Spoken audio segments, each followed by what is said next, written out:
Hi hello guys, welcome back to பேட்டி பாய்ஸ். இந்த வீடியோவில் நாங்கள் என்ன பார்க்க போகிறோம்னு சொன்னால், இந்த வீடியோ ஒரு முக்கியமான ஒரு வீடியோ. நிறைய பேர் இப்போ இந்த வீடியோ கூட நீங்கள் வந்து இந்த இருக்கிற தம்ப்லைனை பார்த்து தான் வந்திருப்பீங்க உள்ள. இந்த வீடியோவில் நான் என்ன சொல்ல போகிறேன்னு சொன்னால், இந்த இருக்கிற கனடா நாட்டுக்கு எப்படி போகலாம், யூகேக்கு எப்படி போகலாம், சுவிஸுக்கு எப்படி போகலாம், அடுத்த விஷயம் வந்து பார்த்தீங்கன்னு சொன்னால் ஸ்டூடெண்ட் விசாண்டா என்ன, டிபெண்ட் விசாண்டா என்ன, டூரிஸ்ட் விசாண்டா என்ன, இப்படியான விஷயங்கள் எல்லாம் இந்த வீடியோ மூலமாக நாங்கள் பார்க்க போகிறோம். இந்த விஷயம் வந்து நிறைய பேர் ஆக்களுக்கு தெரியணுமே, எப்படி வந்து நாங்கள் ஒரு யூரோப் நாடுகளுக்கு வந்து எப்படி வந்து நாங்கள் வந்து போகலாம். அடுத்து வந்து அப்படி இல்லைன்னு சொன்னால் நாங்கள் வந்து சும்மா ஃபன் பண்ணுறதா இருக்கலாம், இல்லாட்டி நாங்கள் விசிட் பண்ணுறதா இருக்கலாம். வேறு வேறு நாடுகள், துபாய் இருக்கலாம், கட்டார் இருக்கலாம், மலேசியாவாக இருக்கலாம், ஜெர்மனாக இருக்கலாம், எங்கேனாலும் இப்போ நாங்கள் ஒரு ஃபேமிலியாக போகிறதா இருக்கலாம், இல்லாட்டி ஃப்ரெண்ட்ஸோட வந்து சுற்றி பார்க்குறதா இருக்கலாம். இப்படிலாம் போகிறோன்னு சொன்னால் எப்படி டிக்கெட்டுகள் புக் பண்ணுறது, எப்படி வந்து வடிவாக வந்து போகலாம், இதில் இருக்கிற விஷயங்கள் என்ன, இதில் இருக்கிற ஃபேக்கான விஷயங்கள் என்ன, அதோட வந்து எனக்கு நடந்த ஒரு சொந்த ஒரு அனுபவத்தையும் இந்த வீடியோவோடாக வந்து ஷேர் பண்ணுறேன். அடுத்தது வந்து இந்த விஷயங்கள் எல்லாம் வந்து இந்த ஸ்டூடெண்ட் விசாண்டா என்ன, ஸ்டூடெண்ட் படிக்கிற ஒரு ஆளுக்கு தான் வந்து ஸ்டூடெண்ட் விசா வந்து கொடுப்பாங்க, ரைட்? அப்போ அந்த ஸ்டூடெண்ட் விசா வந்து அவருக்கு வேணும்னு சொன்னால் அவருக்கு எப்படியான குவாலிஃபிகேஷன்லாம் வேணும்னு சொல்லி ஒரு ஏஜென்சி மூலமாகவே போய் இந்த வீடியோ வந்து நான் வந்து அவங்களுடைய கதைச்சி ரியலாக வந்து இந்த வீடியோ வந்து மேக் பண்ணி விட்ருக்கேன். முன்னுக்கு வந்து இந்த சில விஷயங்களை பார்த்துட்டு அதுக்கு பிறகு இந்த விஷயங்களையும் நான் இணைச்சி போட்டு வருவேன். பாருங்கள், உண்மையாகவே பிரயோஜனமாக இருக்கும். உங்களோட வந்து யாராவது கனடா வரணும், யூகே வரணும், சுவிஸுக்கு வரணும், யூரோப்புக்கு வரணும்னு சொல்லி நிறைய பேர் ஆசையோடு இருப்பாங்க. அப்போ அவங்களுக்கு வந்து இந்த வீடியோ வந்து நீங்கள் ஷேர் பண்ணி விட்டீங்கன்னு சொன்னால் அவங்களுக்கு உண்மையாகவே இது ஒரு பிரயோஜனமாக போகும். வாங்க இப்போ வீடியோக்குள்ளே போகலாம்.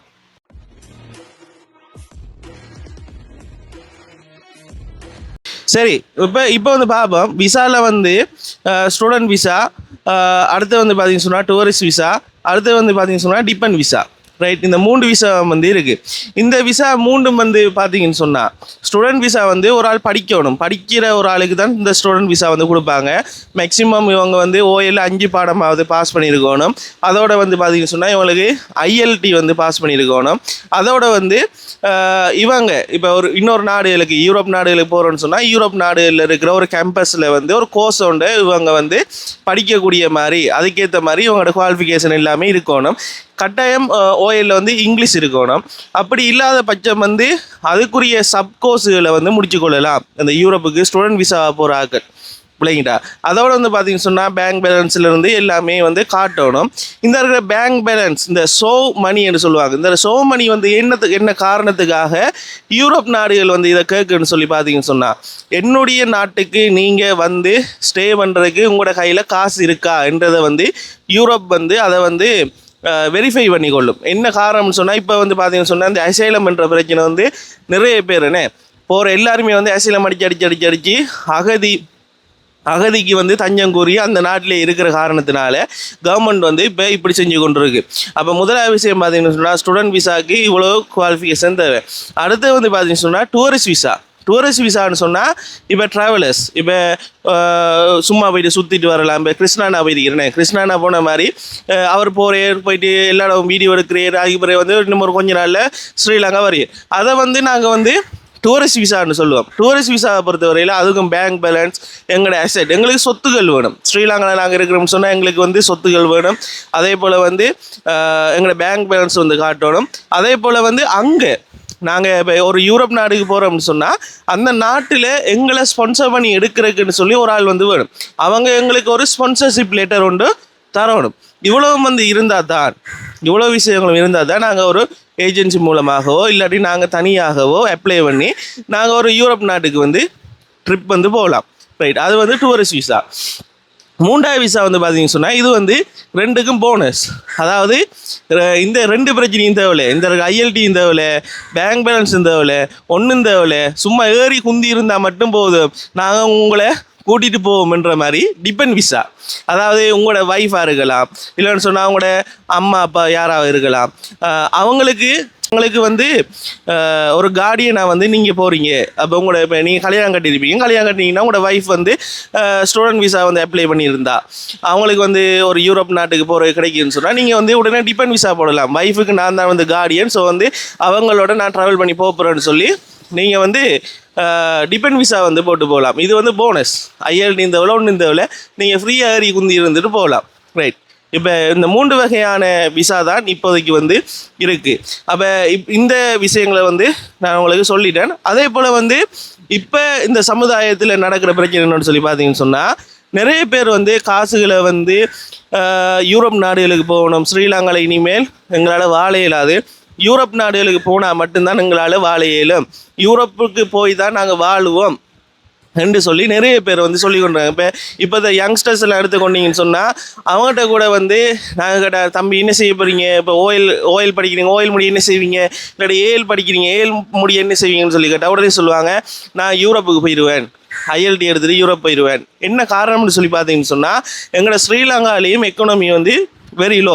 ஏன்னா நிறைய பேர் வந்து நல்லா படித்தாலும், டிகிரி முடித்தாலும், PhD முடித்தாலும், என்ன முடித்தாலும் அவங்களுக்கு வந்து வேலைகள் வந்து பெருசாக வந்து இல்லை. அதை போல் வந்து பார்த்திங்கன்னு சொன்னால் சாமான்ட விலைவாசிகள் எல்லாமே கூடிட்டு, அப்போ எப்படியாவது வந்து ஸ்ரீலங்கா விட்டு தப்பி வேறு ஒரு கண்ட்ரிக்கு ஓடி நம்ம வந்து எங்களோட கரியரை க்ரோத் பண்ணுறதா இருக்கலாம், எங்களோட பட்ட கடன்களை தீர்க்கிறா இருக்கலாம். இப்படி வந்து நிறைய கனவுகளோட வந்து நிறைய பேர் வந்து யூரோப் நாடுகளை வந்து நோக்கி ஓடிக்கொண்டிருக்கிறாங்க. ரைட். இதை வந்து நான் ஒரு தவறாக சொல்லலை. அந்த வரிசையில் நானும் வந்து ஒரு ஓடின ஒரு ஆள் தான். நானும் கனடா நாட்டுக்கு வந்து போகணும் என்று சொல்லி யோசித்து கொண்டிருக்குள்ளே வந்து எனக்கு ஒரு ஆப்பர்ச்சுனிட்டி ஒன்று கிடச்சிச்சு. அப்போ நானும் வந்து இதே மாதிரியே இந்த காசு பேங்க் பேலன்ஸாக இருக்கலாம், இந்த பேங்க் பேலன்ஸ் எல்லாம் வந்து இன்ட்ரெஸ்ட்டுக்கு தான் காட்டுறேன், எங்களோட கையிலலாம் காசு இல்லை. அப்போ வந்து ஒரு குறிப்பிட்ட தொகை ஒரு 35 லட்சம் ரூபா என் அக்கௌண்ட்டுக்கு வந்து நான் காட்டணும்னு சொன்னால் சோ மணின்னுவாங்க. அதுக்கு ஒரு இன்ட்ரெஸ்ட் பே பண்ணணும். ஒரு 35 லட்சம் ரூபா காட்டுறதுக்கு கார்டு பேங்க்கில் காட்டுறதுக்கு ஒரு 4 லட்சம் ரூபா 3 லட்சம் ரூபா காசு கொடுத்தா ஒரு குறிப்பிட்ட காலம் வந்து காட்டுவாங்க. இப்படி வந்து காசுகளை காட்டி அதோடு வந்து பார்த்தீங்கன்னு சொன்னால் அந்த டாக்குமெண்ட்ஸ் எல்லாம் செஞ்சு அப்படி கொடுத்து அப்படி அப்ளை பண்ணான். இருந்தாலும் எனக்கு நான் அப்ளை பண்ண வந்து விசிட் விசானா டூரிஸ்ட் விசா. ரைட். இதுக்கு அப்ளை பண்ணினான். ஆனால் எனக்கு அவங்க தரலை. என்ன காரணம்னு சொல்லி பார்த்தீங்கன்னு சொன்னால், இந்த வயது சின்னது, நான் வந்து யூரோப் நாடுகளுக்கு போயிட்டு திரும்பி ரிட்டன் இங்கே வருவேன் என்றதுக்குரிய நம்பிக்கை எதுவும் இல்லை என்று சொல்லி என் ஃபைலை வந்து அப்படியே ரிஜெக்ட் பண்ணிட்டாங்கண்ணே. அப்போ இப்படித்தான் ஒரு விஷயத்தில் நாங்கள் ட்ரை பண்ணணும். அப்படி ட்ரை பண்ணி அது கிடைக்கலன்னு சொன்னால் அந்த விஷயத்தையே நினச்சி நாங்கள் யோசித்து கொண்டிருக்கக்கூடா என்றது தான் எந்த சைட்லேருந்து நான் உங்களுக்கு சொல்கிற ஒரு அட்வைஸாக வந்து நீங்கள் எடுத்துக்கொள்ளுங்க. ஒரு விஷயம் வந்து நாங்கள் ட்ரை பண்ணாமல் இருக்கக்கூடாது. ட்ரை பண்ணுறோம், ஆனால் அது எங்களுக்கு கிடைக்கல. நீ என்ன செய்கிறது? ஒன்றும் செய்யலாம். எங்களோட மிச்சம் இருக்கிற வாழ்க்கையை நாங்கள் ஓடிக்கொள்ளணும். இதே போல் வந்து ஒரு அண்ணா வந்து பார்த்தீங்கன்னு சொன்னால், அந்த அண்ணாட பேரை வந்து நான் சொல்ல விரும்பலை. இது உண்மை சம்பவம், உண்மையான ஒரு கதை. இது ஒரு மோட்டிவேஷனாக வந்து இருக்கும். அடுத்தது வந்து இது ஒரு உங்களுக்கு ஒரு அவதானமாக வந்து இருக்கும். ரைட். அப்போ என்னன்னு சொல்லி பார்த்தீங்கன்னு சொன்னால், அந்த அண்ணா வந்து கனடா போகணும்னு சொல்லி அவரை வீடை கொண்டு போய் விற்று அந்த காசு எடுத்து ஏஜென்சிக்கு கொடுத்து அந்த ஏஜென்சி இந்த அண்ணாவை வந்து ஃபுல்லாக ஏமாற்றி இப்போ ரொம்ப கஷ்டப்படுறேன். இப்போயும் வந்து வெளிநாடுகளுக்கு போகணும், அப்படி போகணும், இப்படி போகணும்னு சொல்லி நிறைய இடங்களை கேட்டாலும் அவருக்கு இன்னும் மட்டும் கிடைக்காம இருக்குது. உண்மையாகவே பாவம். அது இந்த இருக்கிற அந்த வெளிநாட்டு பயணம், யூரோப் நாட்டுக்கு போகிறன்ற அந்த பயணம், இதெல்லாம் வந்து சும்மா விஷயம் இல்லை. இப்போ இந்த ஆசை, இந்த வெளிநாட்டு ஆசைன்றது சும்மா வந்து நமக்கு மனசில் வந்துட்டா கூட நாங்கள் வந்து இந்த ஸ்ரீலங்காவில் இருக்க மாட்டோம்னு சொன்னால் இந்த ஸ்ரீலங்காவோட கல்ச்சருக்கு நாங்கள் ஒத்து போக மாட்டோம். எப்படி சொல்லுங்கள்? ரைட். வெளிநாட்டு ஸ்டைல் ஒன்று வந்துடும். காலையில் நாங்கள் லேட்டாக எழும்புவோம். அதோடு வந்து பார்த்தீங்கன்னு சொன்னால் எங்களுக்கு இங்கே இருக்கிற விருப்பம் இருக்காது. என்ன தான் வேலை ஆப்பர்ச்சுனிட்டி பெருசாக இல்லை, இருந்தாலும் என்ன தான் வேலை ஆப்பர்ச்சுனிட்டிஸ் வந்தாலும் நாங்கள் போக விரும்ப மாட்டோம். நாங்கள் வேலை செஞ்சால் யூரோப்பில் வேலை செய்வோம் என்ற ஒரு இதுக்கு வந்துடுவோம். அடுத்தது வந்து இரவு ஃபுல்லாக வந்து நித்திர வராது. இதையே யோசித்து நிறைய பேர் வாழ்க்கை வந்து இப்படியே தான் ஸ்ரீலங்காவில் முக்காசி பேர் வாழ்க்கை வந்து போகுது. இதை நிறைய யங்ஸ்டர்ஸ் வந்து பார்ப்பீங்கன்னு சொன்னால் இந்த ஒரு அட்வைஸாக வந்து உங்களுக்கு எடுத்துக்கொள்ள விருப்பம்னு சொன்னால் எடுங்க, இல்லைன்னு சொன்னால் விட்டுருங்க, ஒரு ப்ராப்ளம் இல்லை. நீங்கள் ட்ரை பண்ணுறதை நான் வந்து இப்படியா சொல்ல மாட்டேன். ஆனால் அது உங்களுக்கு கிடைக்கலன்னு சொன்னால் ஸ்ரீலங்காவில் இருந்து கொண்டு அடுத்த கட்டம் என்ன, என்ன காரணத்தினால கிடைக்கல, உங்களோட டாக்குமெண்ட்ஸ் எல்லாம் சரியா, அப்போ அதுகளை வந்து ஓகே பண்ணிவிட்டு நீங்கள் திரும்பி ட்ரை பண்ணலாம். ஓகே, இப்போ வந்து பார்த்தீங்கன்னு சொன்னால் இந்த பிரச்சனை எல்லாம் வந்து நான் வந்து உங்களுக்கு முன்னிக்கே சொன்னேன். சில விஷயங்களை உங்களுக்கு நான் முன்னிக்கே சொல்லிட்டேன். இதெல்லாம் தாண்டி இந்த வீடியோவில் நான் ஒரு விஷயம் சொல்கிறேன்னு சொல்லியிருந்தேன். நான் ஒரு ஏஜென்சி மூலமாக போய் அந்த ஏஜென்சியை வந்து இன்டர்வியூ எடுக்க போகிறேன். அவங்கள்ட்ட வந்து நான் கேட்க போகிறேன் எப்படி போகிறது. அப்போ இப்போ இவ்வளவு நேரம் வந்து நான் கதைச்ச விஷயத்தை விட அவங்க உங்களுக்கு வந்து சொல்கிற அட்வைஸ் வந்து உங்களுக்கு ஒரு பெரிய ஒரு விஷயமாக வந்து இருக்கும். இது வீடியோ வந்து பார்த்தீங்கன்னு சொன்னால் ஒரு ப்ரொமோஷன் வீடியோ தான். மட்டக்களப்பிலே வந்து முதலாக வந்து விஸ்கேர் நிறுவனம் அவங்க வந்து ஓப்பன் பண்ணியிருக்கிறாங்க. அப்போ அந்த ஓப்பனிங் செரமனிக்கு வந்து என்னை வந்து இன்வைட் பண்ணியிருந்தாங்க. அப்போ அந்த இன்வைட்டுக்கு வந்து நான் வந்து போய் அவங்ககிட்ட வந்து நிறைய கொஸ்டின் வந்து மேக் பண்ணியிருந்தேன். நான் உங்களுக்கு கனடாவுக்கு போகிறோன்னு சொன்னால் என்ன செய்யலாம், ஒரு டூரிஸ்ட் விசாவில் ஒரு ஸ்டூடெண்ட் போகிறோன்னா என்ன செய்யலாம், டிபெண்ட் விசாவில் போகிறோன்னா என்ன செய்யலாம், உங்களோட டிக்கெட்டிங் சார்ஜஸ் வந்து எப்படி போகுது, உங்களுக்கு ஆன்லைன் இருக்கா, உங்களுக்கு எப்படி காசு பே பண்ணுறது, டிக்கெட்ஸ் எல்லாம் வந்து எந்த டைமில் வந்து விலை குறைவாக இருக்குது, எந்த டைமில் விலை கூடுதலாக இருக்குது, இப்படி வந்து நிறைய விஷயங்கள் அவங்கள்ட்ட வந்து நான் கேட்டிருந்தேன். அவங்களோட பிரான்ச் வந்து பம்பலப்பிட்டியே என்ற இடத்துல, கொழும்பு பம்பலப்பிட்டி என்ற இடத்துல வந்து அவங்களோட பிரான்ச் வந்து இருக்குது. இப்போ செகண்ட் பிரான்ச்சாக வந்து மட்டக்களப்பில் ஓப்பன் பண்ணியிருக்கிறாங்க. இந்த வீடியோவில் நான் உங்களுக்கு முன்னுக்கே சொன்ன விஷயம், அதோட வந்து இப்போ ஒரு ஆஃபும் வந்து போகுதாம். துபாய் நாட்டுக்கு வந்து போகிறோன்னு சொன்னால் வெறும் 25,000 ரூபா காசு இருந்தால் போகலாம். ஆனால் திரும்பி வரக்கு பே பண்ணணும். துபாய் நாட்டுக்கு ஒன் வே டிக்கெட் வந்து 25,000 ரூபாய்க்கு ஆஃப் போகுதுன்னு சொல்லியிருந்தாங்க. அந்த ஆஃபையும் வந்து நீங்கள் எப்படி எடுக்கலாம்ன்றதையும் பாருங்கள். கட்டாயம் இந்த வீடியோ ஸ்கிப் பண்ணாமல் பாருங்கள். அப்போ தான் உங்களுக்கு இந்த வீடியோவில் என்னென்ன விஷயங்கள் வருதுன்றதை நீங்கள் பார்ப்பீங்க. இப்போ அந்த வீடியோ போட்டு விட்றேன், அந்த ப்ரொமோஷன் வீடியோ வரப்போகுது. ஸோ வெயிட் பண்ணி பாருங்கள். அதில் நிறைய விஷயங்கள் உங்களுக்கு வரப்போகுது. அதோட வந்து இந்த வீடியோ யாராவது புதுசாக வந்து பார்க்குறீங்கன்னு சொன்னால் கட்டாயம் சப்ஸ்கிரைப் பண்ணுங்கள், இந்த வீடியோ பாருங்கள்.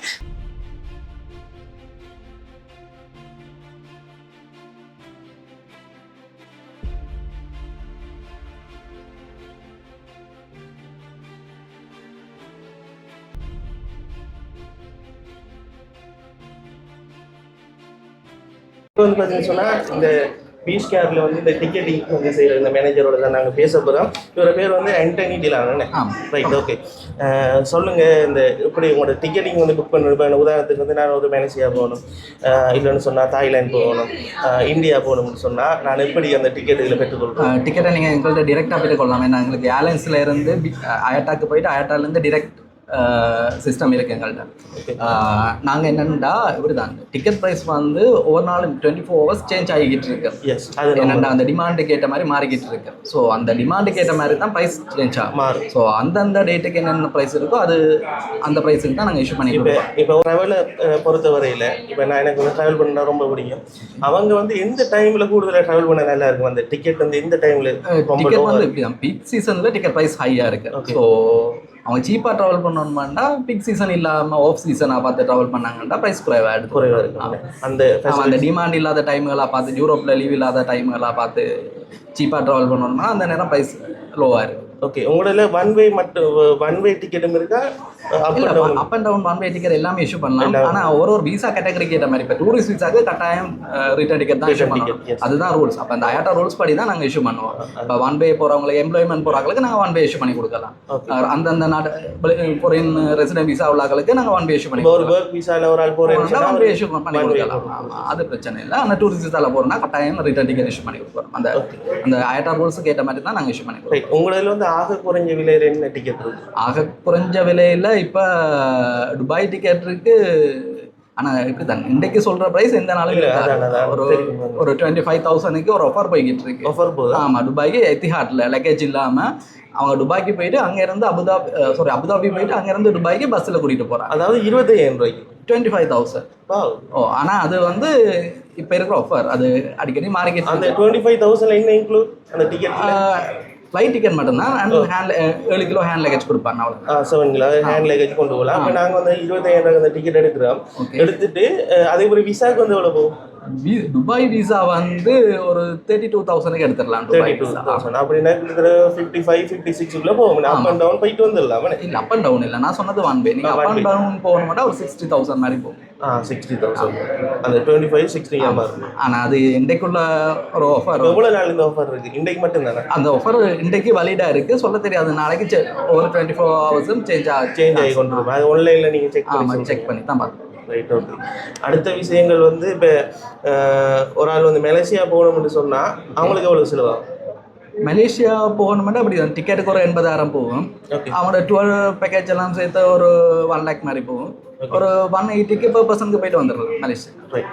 அந்த டூரிஸ்ட் கைடுன்னு சொல்லி அப்படி இருக்குது தானே, அதில் வந்து செட் பண்ணி கொடுக்கும். அதெல்லாம் டூர் பேக்கேஜ் எல்லாம் நாங்கள் செட் பண்ணி கொடுப்போம். நாங்கள் மலேசியாவுக்கு, Singapore, Bangkok, Vietnam, Indonesia, mostly எல்லா நாட்டுக்கும் செஞ்சு கொடுப்போம். இப்போ அடுத்து வந்து இந்த புதுசாக வந்து கல்யாணம் முடிக்க கப்பல்ஸ் இருக்கிறாங்க. ஆமாம், அவங்களுக்குன்னு சொல்லி ஸ்பெஷலாக பேக்கேஜ் வந்து வச்சிருக்கீங்களா? அவங்களுக்கு ஹனிமூன் போகிறதா இருக்கலாம். ஆமாம், அவங்களுக்கு மால்டீவ்ஸுக்கு ஹனிமூன் பேக்கேஜ் செட் பண்ணி இருக்கு. மற்ற மலேசியா ஹனிமூன் பேக்கேஜ் இருக்கு, பேங்காக் ஹனிமூன் பேக்கேஜ் இருக்கு. வேண்டிய உங்களுக்கு எந்த நாட்டுக்கு தேவையோ அந்த நாட்டுக்கு ஏற்ற மாதிரி உங்களுக்கு கஸ்டமைஸ் பண்ணி தருவோம். Right, okay. எல்லாமே வந்து உங்களுக்கு கோல் மூலமாக வெப்சைட் இருக்கா இல்லை? எங்களுக்கு கொடுத்தலாம் வெப்சைட்டால் உங்களுக்கு இன்கொயரி பண்ண முடியாது. எங்களுக்கு இமெயில் பண்ண முடியும், இல்லாட்டி வாட்ஸ்அப் பண்ண முடியும், ஃபோன் நம்பரால் கால் பண்ணி செஞ்சு கொள்ளலாம். சரி, அப்போ 24 hours வந்து இவங்களோட கஸ்டமர் சர்வீஸ் வந்து அவைலபிளாக வந்து இருக்கும். உங்களுக்கு என்ன டவுட்னு சொன்னாலும் வந்து இவங்கள்ட்ட வந்து நீங்கள் கேட்டுக்கொள்ளலாம். அதே போல் வந்து நீங்கள் பார்த்தீங்கன்னு சொன்னால் இப்போ நிறைய பேர் என்ன நாங்கள் ஃபேஸ்புக்கில் இதெல்லாம் பார்ப்போம், டக்குன்னு கல்யாணம் முடிப்பாங்க, டக்குன்னு சொல்லி பார்த்தீங்கன்னு சொன்னால் மலேசியா போவாங்க, தாய்லாந்து போவாங்க, ஃபோட்டோ எடுப்பாங்க. அப்படி வந்து நிறைய பேர் ஃபோட்டோஸ் போடுவாங்க. அப்படி உங்களுக்கும் வந்து வெளிநாட்டுக்கு ட்ராவல் பண்ணணும், வெளிநாடுகளுக்கு போகணும், ஒவ்வொரு நாடுகளிலிருந்து ஃபோட்டோ எடுக்கணும், என்ஜாய் பண்ணணும்னு சொல்லி நீங்கள் ஆசைப்பட்டீங்கன்னு சொன்னால் நீங்கள் வர வேண்டிய ஒரே ஒரு இடம் பீஸ்கேர் நிறுவனம். இவங்களோட இங்கே தான் நான் வந்து நிற்கிறேன், டிக்கெட்டிங் செய்கிறவர்கிட்ட தான் நிற்கிறேன். அப்போ அவர் வந்து இந்த டிக்கெட்டிங் ப்ரைஸ் எல்லாம் வந்து எப்படி போகுது, இந்த டிக்கெட்டெல்லாம் நாங்கள் வந்து எப்படி இஷ்யூ பண்ணுறோம், இது வந்து எப்படி வந்து செய்கிறாங்க என்று சொல்லி அனைத்து விஷயங்களையும் வந்து சொல்லியிருந்தேன். அதே போல் வந்து இந்த ப்ரைஸ் விஷயங்களை வந்து இந்த வீடியோ மூலமாக வந்து எங்களுக்கு சொல்லிக்கொள்ள இயலாது. என்னென்னு சொன்னால் உங்களுக்கே தெரியுமே, நம்ம ஸ்ரீலங்கா சிச்சுவேஷனாக இருக்கலாம், எக்கனாமியாக இருக்கலாம், ஒரு நாளைக்கு கூடும், ஒரு நாளைக்கு குறையும். ஸோ வந்து உங்களுக்கு ட்ராவல் எப்போ பண்ண போகிறீங்களோ அந்த நாளைக்கு வந்து உங்கள்கிட்ட கதைச்சி உங்களுக்குரிய பேமெண்ட்டை வந்து கதைச்சி நீங்கள் வந்து போகலாம். அதே போல் வந்து நிறைய பேக்கேஜஸ் வந்து செஞ்சு கொண்டு இருக்கிறாங்க. இந்த பேக்கேஜஸ் வந்து நாளுக்கு நாள் வந்து மாறிக்கொண்டே இருக்கும். ஒவ்வொரு நாளும் வந்து அவங்க மாற்றுவாங்க. அதே போல் இந்த இருக்கிற துபாய்க்கு வந்து 25,000 ரூபாய்க்கு ஒன் வே டிக்கெட் இருக்குன்னு சொல்லியிருந்தேன். அதுவும் ஒரு நல்ல ஒரு ஆஃபர். கட்டாயம் வாங்க, என்ஜாய் பண்ணுங்க. Okay, thank you. Okay, thank you. அடுத்து வந்து பார்த்தீங்கன்னு சொன்னால் இப்போ வந்து நான் நிற்கிற இது வந்து சிரோமி அக்காட்ட வந்து கேட்போம். இந்த ஸ்டூடெண்ட்ஸுக்கு வந்து நிறைய டவுட்ஸ் வந்து இருக்குது. நாங்கள் வந்து படிச்சிருக்கோம், இப்படி கனடா போகிறது, யூகே போகிறது, இப்போ எல்லாமே அப்படி தானே ட்ரெண்டில் போகுது. இப்போ எனக்கு கூட கனடா போகணும், யூகே போகணும் அப்படின்னு சொல்லி ஆசை இருக்குது. அப்போ அவங்களுக்கு வந்து என்ன குவாலிஃபிகேஷன் தேவை? இப்போ ஒரு ஆள் வந்து நார்மலாக ஒரு ஓஎல் படித்தோ இல்லாட்டி ஏஎல் படித்தோ இருக்கிறாங்கன்னு சொன்னால் அவங்களுக்கு என்னென்ன குவாலிஃபிகேஷன் தேவை? ஒரு ஆள் வந்து கனடா போகணும், லண்டன் போகணும்னு சொன்னால் என்ன செய்யணும்? யூஸ்வலாக கனடா, யூகேயோ கனடா எனி கண்ட்ரி போகிறதா இருந்தால் அவங்களோட மினிமம் குவாலிஃபிகேஷன்ஸ் வந்து ஏ லெவல்ஸ் அவங்க செஞ்சுருக்காங்க இருந்தால் 3C passes இருக்கும். ஓகே. ஸோ IELTS வேவர்ஸ் எடுக்கலாம். சில யூனிவர்சிட்டிஸில் அவங்களுக்கு இங்கிலீஷ்க்கு C பாஸ் இருந்துச்சுன்னா. ஓகே. அதே மாதிரி O லெவல்ஸ் எழுதிட்டு போகணும்னு நினைக்கிறவங்களுக்கு வந்து பாத்வே ஆப்ஷன்ஸ் இருக்குது. அவங்களுக்கு ஃபவுண்டேஷன் இன்டு பேச்சுலர்ஸ் ப்ரோக்ராம்ஸ் இருக்கும். ஸோ அந்த மாதிரி அதாவது அவங்க O லெவலில் 5 சப்ஜெக்ட்ஸ் பாஸ் ஆகி இருக்கு, 5 சப்ஜெக்ட்ஸ் கட்டாயம் பாஸ் ஆகி இருக்கு. ஸோ அப்படி அவங்களா இருந்தால் அவங்களுக்கு வந்து ஃபவுண்டேஷன் இன்டு பேச்சுலர்ஸ் ப்ரோக்ராம்ஸ் எங்களுக்கு ரெக்கமெண்ட் பண்ணலாம். UK R Canada, even Australia, New Zealand. Okay. So இந்த மாதிரி ஆப்ஷன்ஸ் இருக்குது. இப்போ இந்த ஐஎல்டியை பொறுத்தவரையில் வந்து இந்த ஐஎல்டி வந்து நீங்களே வந்து ஸ்டூடெண்ட்டுக்கு வந்து செட் பண்ணி கொடுப்பீங்களா? இங்கே படிக்க நல்லா இருக்கும். ஐஎல்டிஎஸ் செய்கிற டியூட்டர்ஸ் நிறைய பேர் இருக்கிறாங்க ஸ்ரீலங்காவில். ஸோ எங்களுக்கு ரெக்கமெண்ட் பண்ணலாம். ஸோ மோஸ்ட்லி பிரிட்டிஷ் கவுன்சிலால் தான் எக்ஸாம்ஸ் செய்கிறது. ஸோ டியூஷன் கிளாஸஸ் நிறைய செய்கிறாங்க. அவங்கள எங்களுக்கு டிரெக்ட் பண்ணலாம் ஐஎல்டிஎஸ் எங்கே போயிட்டு படிக்கலாம்னு சொல்லி. அதை தவிர பிடிஇ அப்படின்ற இன்னொரு லாங்குவேஜ் டெஸ்ட்டும் செய்கிறாங்க ஸ்ரீலங்காவில். அதுவும் அக்செப்ட் பண்ணுற யூனிவர்சிட்டிஸ், கண்ட்ரீஸ் இருக்குது. அதுக்கும் எங்களுக்கு ரெக்கமெண்ட் பண்ணலாம். அப்போ இவ்வளோ விஷயங்களும் வந்து சரியாக பெர்ஃபெக்டாக இருக்கும்னு சொன்னால் ஒரு ஸ்டூடெண்ட் வந்து ஈஸியாக வந்து போய் கொள்ளலாம். அப்படிதான் அவருக்கு O லெவல் செய்து அவர் ரிக்வயர்ட் குவாலிஃபிகேஷன் அவருக்கு இருக்குமா இருந்தால் IELTSம் அவர் செய்ய ரெடியாக இருந்தாருன்னா அவருக்கு பாத்வே ரொம்ப ஈஸியாக இருக்குது. பேச்சுலர்ஸ் டிரெக்ட் என்ட்ரி அவருக்கு எடுக்கலாம் இருக்கும். இப்போ ஐஎல்டி எக்ஸாமில் வந்து சில அந்த மார்க்ஸ் இருக்குது தானே, குறைஞ்ச மார்க்ஸ் வந்து எடுத்தாலும் சில யூரோப் நாடுகளுக்கு போகலாம்ன்றாங்க.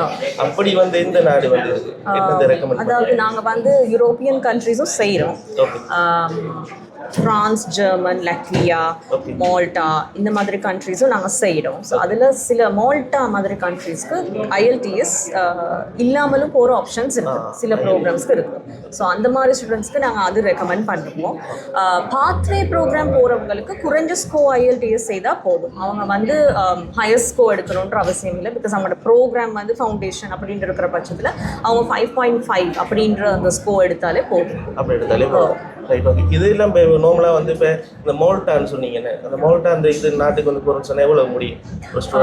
சாதாரணமாக அவங்களோட கோர்ஸ் ஃபீ வந்து எப்படியும் 5,000 to 9,000 euros வரும். அதை தவிர அவங்களோட ரெஜிஸ்ட்ரேஷன் சில யூனிவர்சிட்டிஸில் ஒரு அப்ளிகேஷன் ஃபீன்னு ஒன்று சார்ஜ் பண்ணுவாங்க, £125 அந்த டாலர்ஸ் அந்த மாதிரி சார்ஜ் பண்ணுவாங்க. ஸோ டோட்டலாக அவங்களுக்கு ஒரு 45-50 lakhsக்குள்ள அவங்களுக்கு முடியும். அப்படி முடியும். அடுத்து இந்த ப்ராசஸ்லாம் நீங்கள் எவ்வளோ நாளைக்குள்ள வந்து அவங்க செஞ்சு கொடுப்பீங்க? சாதாரணமாக கனடா மாதிரி ஒரு கண்ட்ரிக்கு போகிறதா இருந்தால் 3 months வீசா ப்ராசஸ்க்கு எடுக்கும். ஸோ அந்த மாதிரி கண்ட்ரிக்கு போகிறதுனா நாங்கள் எப்படியுமே இன்டேக்கு ஒரு 6 monthsக்கு முதல்லே ப்ராசஸை ஸ்டார்ட் பண்ண சொல்லி நாங்கள் ஸ்டூடெண்ட்க்கு அட்வைஸ் பண்ணுவோம். ஏன்னா டைம் எடுத்து நாங்கள் செய்யணும். ஆஸ்திரேலியா டோட்டல் அந்த ப்ராசஸ் டைமிங் வந்து 3 months எடுக்கும். அதே மாதிரி யூகேயும் 3 months. ஏன்னா நாங்கள் யூனிவர்சிட்டியில் முதல் ஆஃபர் எடுத்துட்டு தான் விசாவுக்கு நாங்கள் போகணும். ஸோ எப்படியுமே இந்த ஸ்டூடெண்ட் வந்து என்ன விஷயம் படிக்க போகிறோம் அதை யூனிவர்சிட்டிக்கு நாங்கள் அப்ளை பண்ணி அதில் ஆஃபர் எடுத்து அதுக்கு பிறகு அவங்க கேஸ் இன்டர்வியூ ஃபேஸ் பண்ணி கேஸ் லெட்டர் வந்த பிறகு தான் இது யூகேக்கு நாங்கள் விசாவுக்கு அப்ளை பண்ணோம். ஸோ டோட்டல் அந்த ப்ராசஸுக்கு வந்து 3 months போகும். யூஸ்வலாக நாங்கள் 3 months தான் ஸ்டூடெண்ட்ஸுக்கு அட்வைஸ் பண்ணுவோம். ஓகே. இப்போ நான் வந்து ஒரு ஸ்டூடெண்டாக இருந்து இப்போ நான் உங்கள்கிட்ட வந்து அப்ளை பண்ணுறேன், இந்த டாக்குமெண்ட்ஸ் எல்லாமே வந்து கிளியராக இருக்குது. நீங்கள் சொன்ன மாதிரி IELTS எல்லாமே நான் வச்சிருக்கேன். அப்படி அப்ளை பண்ணி இது வந்து ஃபோல்ட் ஆகி இல்லாட்டி ஃபெயிலியர் ஆகிட்டு அந்த விசா வந்து எனக்கு கிடைக்கலன்னு சொன்னால் எனக்கு ரீஃபண்ட் இருக்கும். உங்களுக்கு வந்து உங்களோட டியூஷன் ஃபீ ரிஃபண்ட் பண்ணப்படும். அதாவது நீங்கள் ஆஸ்திரேலியாவோ நியூசிலாண்டோ எங்கேயோ ஒரு கண்ட்ரிக்கு கட்டுற டியூஷன் ஃபீ வந்து உங்களுக்கு ரிஃபண்ட் பண்ணுவாங்க. மற்றபடி விசா ஃபீஸோ எதுவும் உங்களுக்கு ரிஃபண்ட் பண்ணப்பட மாட்டோம். ஓகே. இந்த ஸ்டூடெண்ட் விசாக்கு வந்து இந்த பேங்க் பேலன்ஸ் காட்டுறது அந்த அப்படி இருக்கா இல்லாட்டி அது விசிட் விசாக்கு மட்டும் தானே இருக்கு? இல்லை, ஸ்டூடெண்ட் விசாவுக்கும் ஷோ ஃபண்ட்ஸ் எடுக்கிற காட்ட வேண்டிய நாடுகள் இருக்குது. So Australia, UK, New Zealand, Canada எல்லா நாடுக்கும் ஷோ ஃபண்ட்ஸ் காட்டணும். வேற துபாய், மலேசியா, சிங்கப்பூர் அந்த மாதிரி கண்ட்ரிஸ்க்கு அப்ளை பண்ணுறதுனால ஷோ ஃபண்ட்ஸ் தேவை. அந்த விஷயங்களை நீங்களே இன்க்ளூட் பண்ணி இதுக்குள்ளே செஞ்சு கொடுப்பீங்களா இல்லாட்டி வேற ஒரு ஆள்? இல்லை, நாங்கள் வந்து ஷோ ஃபண்ட்ஸ் வந்து செய்கிறது இல்லை. பட் அதுக்கு வந்து செய்கிற கம்பெனிஸ் நிறைய இருக்குது காட்டி கொடுக்கலாம். Right, okay. இப்போ வந்து பார்த்தீங்கன்னு சொன்னால் சிரோமியா கிட்ட வந்து நிறைய விஷயங்கள் கேட்டுருந்தாங்க. இப்போத்த ஜென்ரேஷன் வந்து நிறைய பேருக்கு வந்து நிறைய விஷயங்கள் படிக்கிறாங்க, ஓயில் எடுத்துருக்காங்க, டிகிரி முடிச்சிருக்காங்க, எல்லாம் முடிச்சிருக்காங்க. ஆனால் இந்த இருக்கிற படிப்பை வச்சுக்கொண்டு நாங்கள் எப்படி யூரோப் நாடுகளுக்கு வந்து ட்ராவல் பண்ணுறது, எப்படி நாங்கள் அங்கே போயிட்டு எங்கட கனவு தேசத்தை பார்க்குறேன்னு சொல்லி நிறைய பேருக்கு வந்து தெரியாமல் இருக்குது. அப்போ அந்த கனவுகள் எல்லாத்தையும் வந்து நிறைவேற்றுறதுக்கு தான் இன்றைக்கு வந்து பார்த்தீங்கன்னு சொன்னால் மட்டக்களப்பில் பீஸ் கேர் நிறுவனம் வந்து வந்திருக்கு. இங்கே வந்து பார்த்தீங்கன்னு சொன்னால் இவங்களோட கஸ்டமர் கேர்லாம் வந்து சும்மா செம்மையாக இருக்குது, வந்து நல்ல வடிவாக கதைக்கிறாங்க. எல்லா விஷயத்தையும் நான் என்ன விஷயம் கேட்டாலும் அந்த விஷயத்துக்கு வந்து ஆறுதலாக அமைதியாக எல்லா விஷயங்களையும் வந்து எங்களுக்கு தெளிவூட்டி தந்தாங்க. நீங்களும் வந்து இந்த வீடியோ பார்க்குறாக்கள் வந்து கீழே டிஸ்கிரிப்ஷன் நம்பர் போட்டு விடுறேன், மேலாம் ஃபோன் நம்பர் போட்டு விடுறேன். உங்களுக்கும் பிடிச்சிருந்தா நீங்களும் வந்து கழிச்சு பார்க்கலாம். உங்களுக்கு எல்லாமே ஓகேவா இருக்கும்னு சொன்னால் இவங்ககிட்ட வந்து புக் பண்ணி உங்களுக்கு என்ன தேவையோ அதில் கேட்டு நீங்களும் ட்ராவல் பண்ணலாம். Have a nice day. இதோட இந்த வீடியோ முடிச்சுக்கொள்கிறேன். அடுத்தடுத்த நல்ல நல்ல வீடியோ சந்திக்கும் வரை உங்களை வந்து விடைபெற்று செல்கிறேன். Bye guys.